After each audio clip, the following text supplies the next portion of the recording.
Welcome to Teacher Talk, a series presented by teachers for teachers about the topics you're interested in. Today's topic is going to be finding the balance between fun and function in the classroom during the holiday season. Our guest for this topic is going to be Melissa Hughey. She has a degree in elementary education with an English minor. She was an Abeka master video teacher and taught 1st, 4th, 5th, and 6th grade. She now serves as an elementary principal at a Christian school in Maryland. Melissa, welcome to Teacher Talk. I'm very excited to have this conversation as we are in the holiday season, and I'm sure this kind of question and some of the questions we're going to be answering is on a lot of the minds of teachers that are listening in. So welcome. Thank you. I'm glad to be here. It's super exciting just to be a part of it and be able to share some experiences that I've had. Wonderful. So to begin our conversation, can you tell us what are some of the classroom activities you've done in your own classroom? And even now as a principal at a school, what are some of those kind of class school-wide activities that you incorporate during this holiday season? Sure. So as a teacher, I love to incorporate fun motivational games and review games and things like that. Of course, you decorate your classroom. So I would have my students bring in their own personal ornament to add to our tree. It just kind of gave them a personal touch to our classroom, and then it represented each student in our classroom on our tree. So that was always a fun experiment because we got to kind of see who brought in what type of ornament and why they would bring it in. Some of the review games or motivational games that I would do were really just geared toward keeping the holiday spirit alive, but still focusing on review, having the curriculum involved, just having my students stay focused with those motivational games. So one that I really liked, I had a Christmas tree that I made out of felt. And then I got the little gift tags that were ornaments. And on the back of those, I had two different sets. So one set had like point values for a game. So like a review game for history, science, language. So they could earn points. They'd go grab an ornament off of the tree, add points to their team. Or I had a second set of ornaments that were a motivational part. So with that, it was also some points. So the team versus one side versus the other, earning points for their team to see who was doing the best that day. Or there was like a homework pass on one of the ornaments, good out of class to go get a drink of water, different fun things that my students wanted to do. So it was fun because they got to go take ornaments off the tree and earn things, whether it's a review game or the motivational.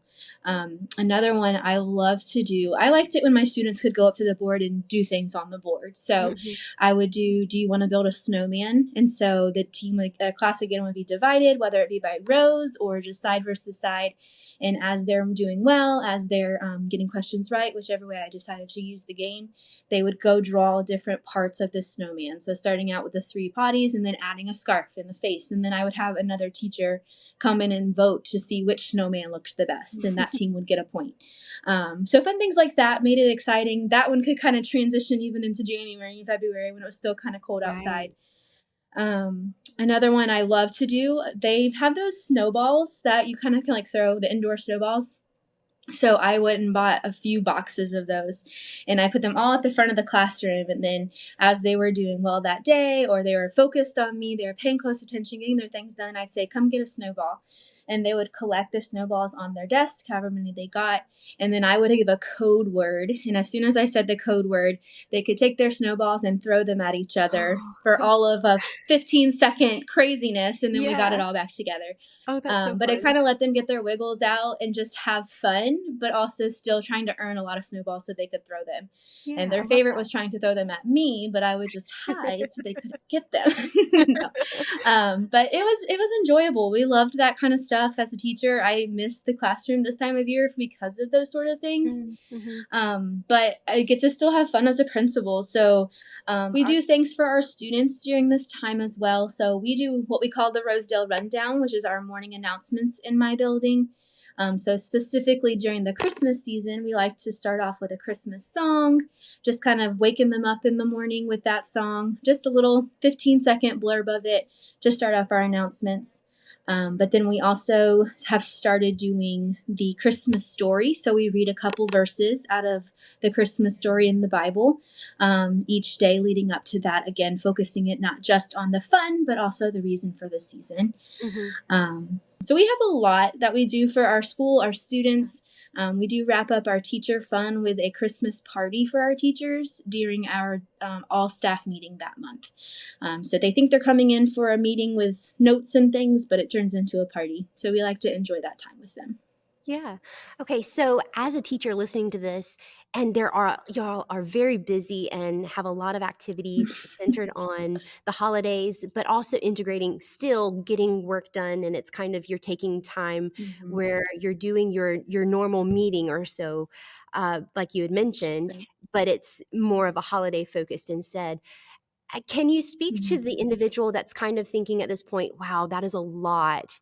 Is it really important to add in all of those extra things? Is it important to really make sure I have a strong holiday focus during this Christmas season? What would your response be to why is it important?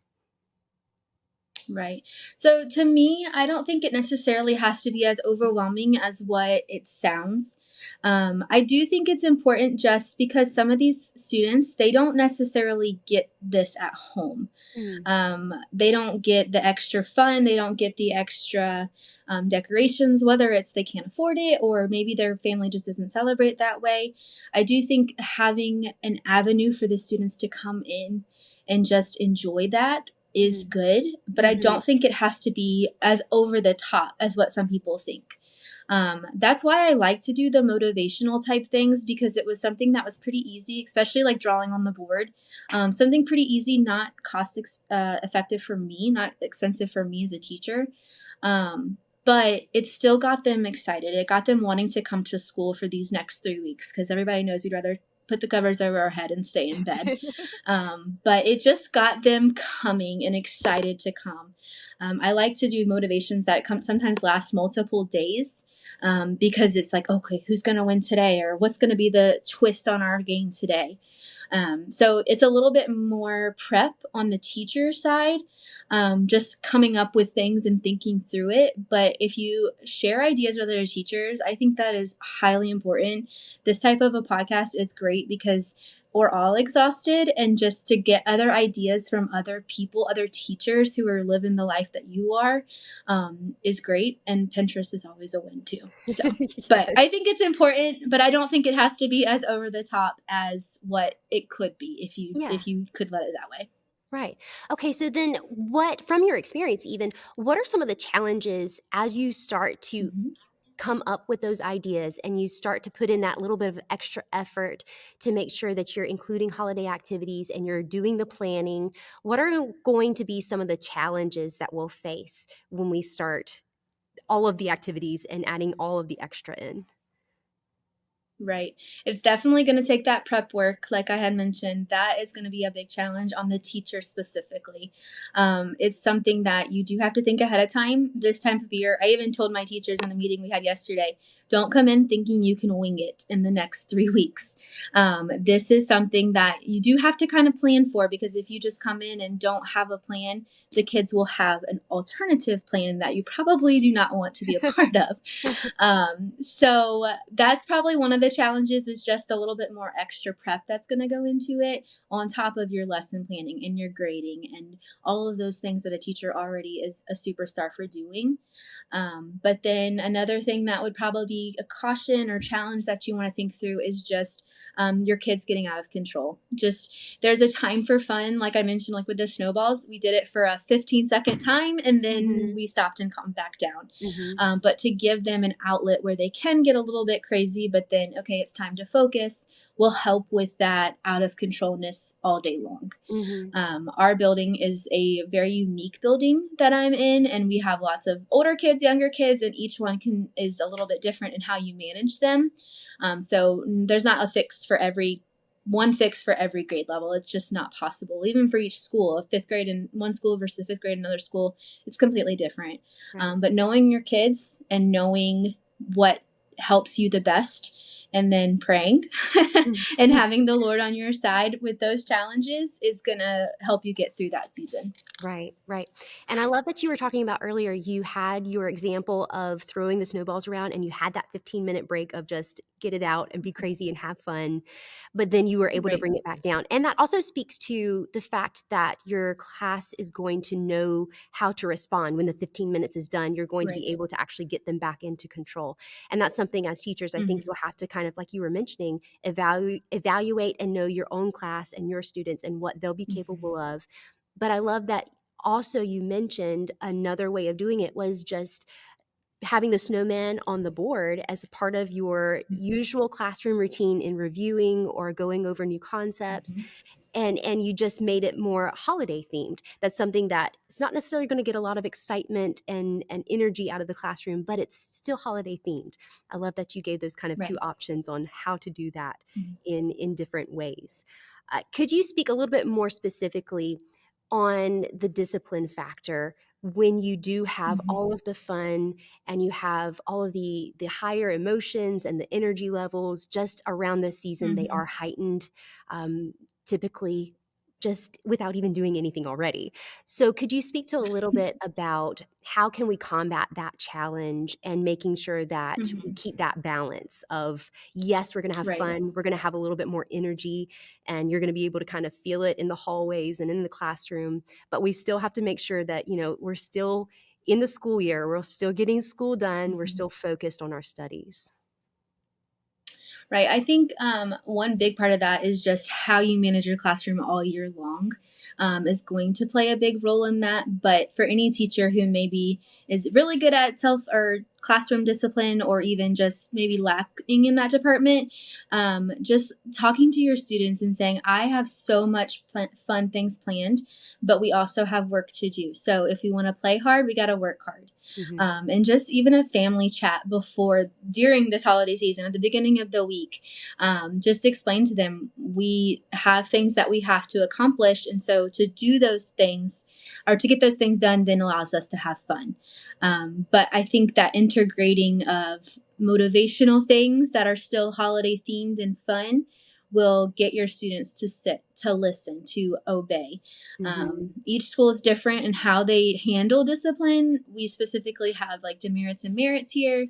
So this holiday season is something that I encourage my teachers, don't just pass out demerits this time of year, but merits are important too. So rewarding those things, those people who are doing right, those students who are listening, who are always on task, even when it is crazy and the whole room is all thinking about gingerbread cookies and whatever it is. When you can reward during this season with just even personal rewards, it really goes a long way. And your students are back on your side and motivated to do their work. Yeah. Because I don't know how some schools are. We do exams after Christmas for Okay. our upper grades. So we still have learning and content to cover Yeah. up until Christmas break, and then we do review afterwards. So they really do have to stay focused and pay close attention. So extra fun, the worksheets that we do have maybe some coloring on them for the younger kids, but just reviewing those content with a holiday theme to it does make it more enjoyable. Mhm, mhm. That's good. Okay, so you were speaking to it a little bit about how we can practically blend the two. Do you have any more Mhm. advice on how we can actually, in the classroom on a daily basis during this season, make sure that we are having those elements of holiday fun, but then Mhm. actually accomplishing what we have to do, the coursework, and stay on track? Right. I would definitely say to start with prayer and coffee as a teacher or an educator. Two very important things in my daily walk with the Lord and walk in the classroom. But I honestly can't stress preparation enough. That is where you're able to get the most done and be able to blend those two things together. The Abeka curriculum, of course, is what we use, and it has lots and lots of review in it. It's very packed with its content. And so you're able to use that as your lesson planning, but then add in some extra, like if you get this section done, do you get a prize or do you get to build part of your snowman. I even have done a snowman at their desk personally. So if they're doing right, they can go over and get a donut and put it on their plate. And then they can go add to their personal snowman when they complete a section in the math workbook or whatever it is. So they can build that snowman on their desk and then they get to eat it at the end of the day. So they really enjoy that. Yeah. But if they complete each assignment that we have for that day, they get to add to their snowman. And if they didn't complete it, they have a smaller snowman and not as yummy of a treat at the end of the day. Yeah. But that preparation, honestly, is the biggest key as a teacher. I'm also one of those people who is always prepping, always thinking ahead. So that is not the personality of everyone. And I understand that. But I think if it's just looking to make sure you know what you're doing even more this type of year time of year than you have done in the previous year, Yeah. the previous part of your school year. But I think that would really help, is just thinking through it. You can't wing it during this time of year, unfortunately. Yeah. Yeah. Okay. All right, then. And if I could, a lot of times you Mhm. get this experience and being able to speak to topics and issues and questions, answer questions, and you tend to Mhm. learn more when maybe you've gotten it and it wasn't quite right. Has there ever been a time where maybe you got the balance a little off and you had to really step back and readjust? And if so, what did you learn from that? Oh, yes, absolutely. No one is perfect at all. So there have been multiple times where I maybe have even bit off more than I can chew when it comes to what holiday theme we were doing in a day. Maybe I can recall I had some activity back when I taught fourth grade, and I just wanted it to be all fun and games, and we forgot about this, we didn't teach this, and then I had to catch up, and it was like the day before Christmas break where we had to catch up on everything, and the kids were completely oblivious to anything that was happening. Right. So if you continue, especially right now when it's before the last week of Christmas break, have it planned out. Give yourself some grace. I am a person who is on task with every lesson plan, but give yourself some grace and know that you may not be able to accomplish every single thing in the lesson plan, but know what your student needs. Hmm. If your student doesn't need that extra review here, well, then kind of move that time to a different spot. The curriculum is a tool and we like to use it that way. So if everything in the curriculum is not needed for your kids, then move things around so you can have a little bit extra time. But don't take all of your education teaching time to do a fun stocking decorating contest, because then you'll lose the opportunity to teach, because that's exactly what happened to me. Okay, okay. Well, that's a great example. And it just speaks to the fact that teaching is a learning process. You're continually learning, you're Mhm. continually growing and gaining more of how to best do it. And I love that you were talking about that the curriculum is a tool and you have to fit it to Mhm. your classroom and know what your children need. And that's really Right. important as teachers to be very present with your classroom and each student individually even. I love that you spoke to Mhm. that. If we could talk about a little bit of the children, and you mentioned it earlier, I kind of wanted to hop back to something you said about Mhm. why it's important to include the festivities and why it's a good thing. And you were talking about how when some children might not get this at home, they might not have the Mhm. same level of decorations or festivities. And it's a way Mhm. to provide that for your students, and that can be important.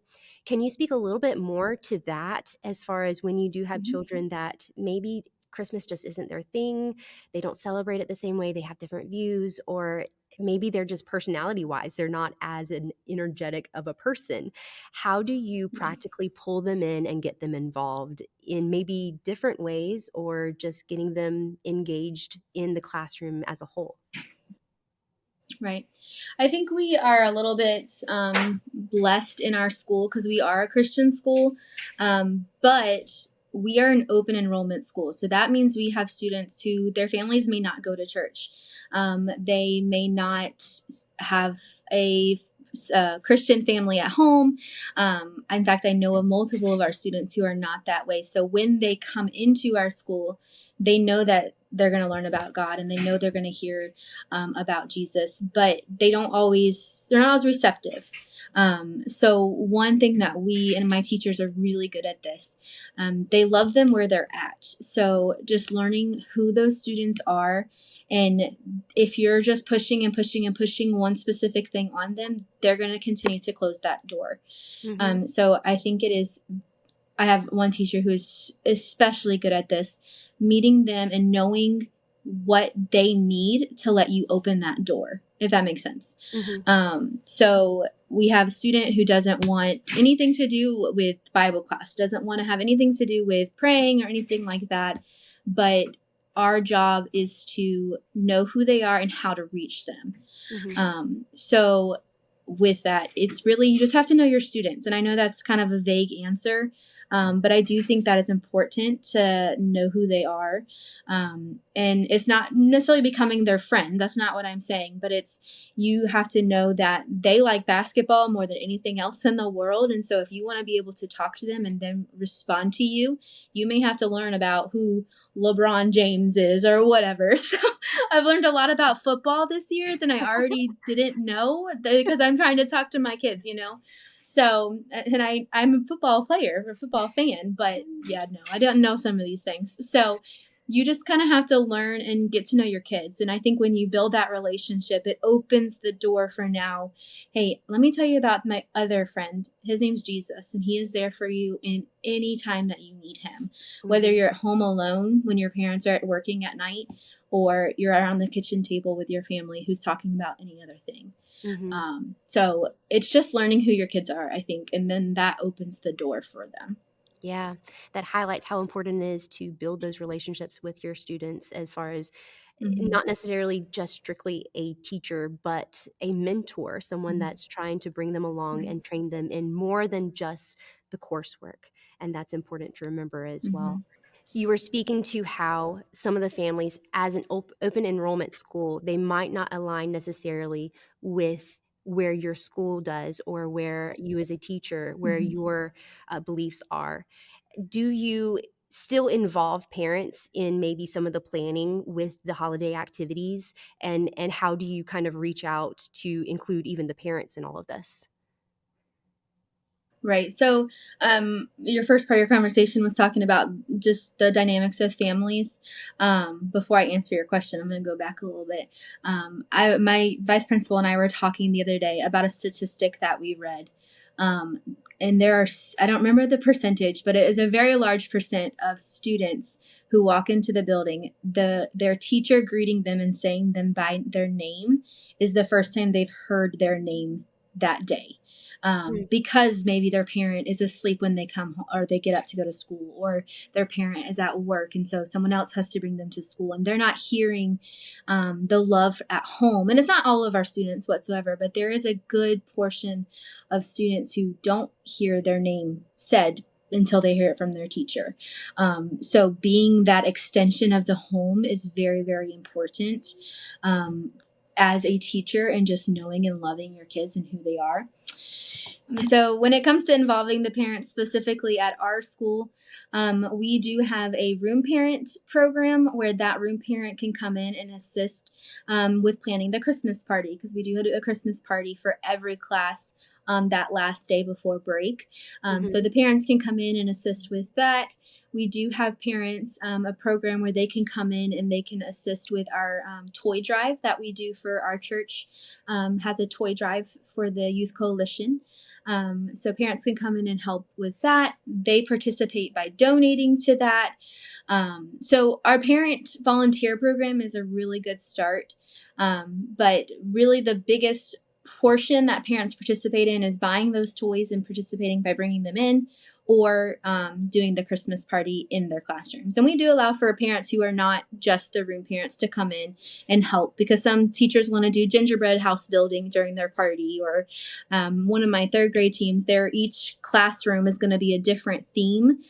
So they're doing a Polar Express theme party, and one is going to have the hot chocolate, one is going to show the movie, one is going to have a cookie decorating. So they're all like enjoying different parts of the party. So we have to have lots of parent volunteers to come in and help with that, just to Mhm. make it function and run smoothly. Right. Okay.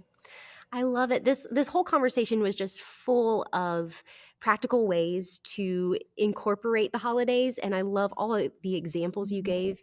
Uh, Wonderful ways to and tools to do it in a way that best fits your classroom. You can find the things that are going to fit your Mhm. classroom and your students. That's important to do. And how you were speaking to, it's important to plan ahead and to not wing it, especially during Mhm. this time, or else it will get out of hand and the students will definitely have a different plan that they want to follow. And so it's important to Yes. get out ahead of that gate and make sure that you're prepared. If you could give us one final word of advice, just kind of on the topic as a whole, when we're thinking about this busy Mhm. season, and it can be overwhelming, it can kind of be a little stressful just because of the Mhm. amount of prep that goes into it, and you want it to be a success on the coursework Mhm. curriculum side, as well as making it a fun and enjoyable season for your students. What would be your word of advice for teachers entering this season? Right. I would say definitely start with prayer. I mean, I don't want to say that's cliche, but it is important to have the Lord on your side. But then preparation, have fun, be present, and just enjoy your kids at this time of year. This time is a bittersweet time for teachers. They're worn out, they're exhausted, but it's a time where you can have so much fun with them, and still get stuff done. You really can. But being present and being there with your kids and enjoying their excitement is really, really important, because if you squash it, it does kind of put their light out a little bit. So, and help them understand there's a time and a place, but don't just squash all the excitement, because it is something that they enjoy this time of Yeah. year. I love it. Melissa, thank you so much for coming on and talking about this topic and giving some advice and encouragement to the teachers during this season. We definitely appreciate it. Thank you so much for having me.